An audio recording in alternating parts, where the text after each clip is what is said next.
étrangers. Je voudrais juste avoir votre avis par rapport à la nomination d'un entraîneur étranger. Je veux dire, quand j'entends le marasme qu'il y a depuis, à travers cette nomination, on a complètement occulté ce qui a fait qu'on a pris 4-0. Les gens m'ont dit ça. La nomination à un sélectionneur, c'est quelque chose qui se fait en catimini, tranquillement. Là, on a levé les lièvres partout. Et celui qui approche, on a l'impression qu'il a le poulieu dans le désert. Maintenant, moi j'ai dit, je pense pas qu'un entraîneur étranger va nous apporter la baguette magique. Ça n'existe pas, ça n'existe pas. Maintenant, si les instances de la fédération élargissent le stade avec des Algériens, avec des gens autour de plusieurs personnes, il faut voir ce qui va être nommé.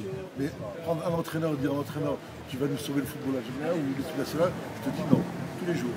Je te le signe tous les jours. Maintenant, si on a envie d'être là-dessus, je dis pourquoi pas. Justement, cette annonce d'un entraîneur étranger, ce n'est pas seulement pour calmer les gens, calmer la foule, occuper la presse. C'est pas ça votre avis? Moi, c'est surtout ça. Puis, tu te rends compte ce qu'on a vécu il y a 15 jours. L'équipe d'Algérie, 4-0 au Maroc. C'est mondial. Est-ce aussi surprenant que ça, puisqu'on a perdu beaucoup de matchs amicaux sur le score de 3-0, contre le Malawi pareil 3-0, contre l'Égypte 4-0, donc le problème il est vieux et ça remonte pour Maroc. Contre le Malawi, on pouvait invectiver, du moins expliquer le problème. Il faut aller en Afrique pour bien voir ce qui se passe, invectiver un peu les conditions climatiques où on n'était pas dedans. En général, tu as vu, il y a beaucoup d'équipes qui ont gagné, où l'Algérie a fait comme les grandes équipes, début très mal une compétition, mais elle a bien fini, elle a fait la demi-finale. Après, l'Égypte, on a été sabordé par un arbitrage de folie. Il y a des exemples quand même. On a quand même fait entre-temps deux grands matchs, le Mali et la Côte d'Ivoire, qui ont montré quand même que l'équipe d'Algérie a vraiment ce potentiel-là. Attends, l'histoire de 4-0 contre le Maroc, quand tu as le Maroc qui était petit bras, qui avait vraiment peur de nous, on l'a bien vu même pour les 25 premières minutes, mais elle a vite vu qu'on avait des lacunes monstrueuses. Moi, je l'ai dit sur plusieurs journalistes comme vous, moi j'ai touché l'équipe d'Algérie comme elle était, avec ce qu'elle a dégagé depuis un an, parce que les gens oublient que ce groupe-là, c'est la première année qu'ils font une Coupe du Monde d'Afrique. En termes d'expérience, c'est un début, quoi. Et qu'on les coupé, qu'on les a mis des garçons qui, eux, n'ont pas d'expérience, et ben, quand tu n'as pas d'expérience, ben, tu le payes. Quand tu vois pendant 1 heure, 45 minutes, le petit Mustapha en train de se faire brûler dans le côté droit, et que personne ne réagit, moi je pose des questions. Je dis, on est arrivé là, c'est. Mais bon, c'est la logique de ce qui s'est passé depuis le match de Mdovan jusqu'au Maroc. Tout ce qui s'est passé à l'intérieur, les approximations, les mouvements de joueurs, les trucs, fait que. Aujourd'hui, le monde pro, les joueurs pro, tu ne peux pas t'amuser avec eux comme dans le temps. Tu ne peux pas te dire, ils sont au courant de tout. Ils lisent tout, comme toi, comme moi, comme tout le monde. Ils sont au courant de tout ce qui se passe. Ils sont en alerte. Mais à partir du moment où tu as des garçons qui ont vécu une expérience aussi énorme, qui ont dormi ensemble, ils sont sortis aussi. Comme des guerriers qui ont été une bataille, qui sont sortis vainqueurs, la tête haute, ils ont sorti 40 millions de personnes dehors. Tu te rends compte dans la tête ce que ça fait. Et du jour au lendemain, on a pété ces garçons-là. Bon, pour X raisons. Et ça fait qu'après, tu renvoies une équipe banale. Tu ramènes des jeunes joueurs et tu dis, bah, un jeune joueur, on nous apporter tout ça, il t'apportera pas plus que. Donc pour vous, c'est pas un problème par rapport aux joueurs? Non, du tout. Moi, je dis simplement qu'on ne touche pas à cette équipe. On ne touche pas à ce qui gagne, on ne touche pas à ce qui a fait ta force. La force de l'équipe d'Algérie, c'est d'avoir été capable de faire comme fait le Cameroun depuis des années, être capable de défensivement très costaud, et à tout moment elle te plie dans le match. Et nous, on avait cette force-là défensivement et on y a touché. Et on a touché plusieurs fois. Et on a voulu ouvrir la porte à plusieurs choses, à des idées. Et le résultat, c'est ça. Et justement, parmi les idées, il y a celle qui est de ramener uniquement des joueurs qui sont à l'étranger, des joueurs qui ne sont pas étrangers, qui viennent de l'étranger. Donc on oublie le joueur local. Il n'y en a peut-être pas des masses, mais on a peut-être quelques-uns qui méritent une place, ne serait-ce que dans le groupe des 23.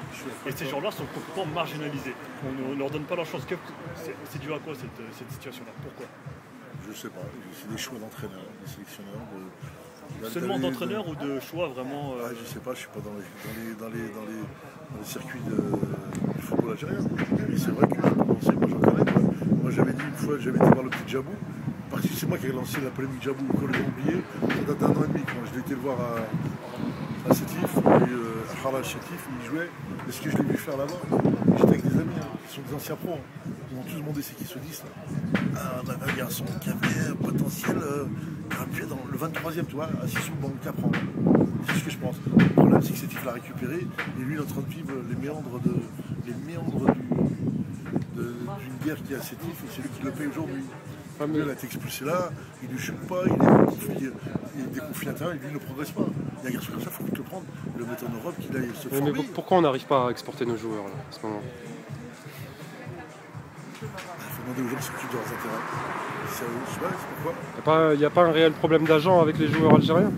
Quand on voit certains joueurs... On va parler d'un circuit qui n'est pas clair entre l'Algérie et l'Europe. Des joueurs comme ça qui serait un petit jabou, on va dire, voilà, il va commencer par CFA une année, allez, même Ligue 2, il a les moyens, il va faire une année ou deux, et je pense qu'avec ce qu'il a dans les pompes, je peux dire qu'il va vite grimper les échelons, et il va se retrouver là-haut.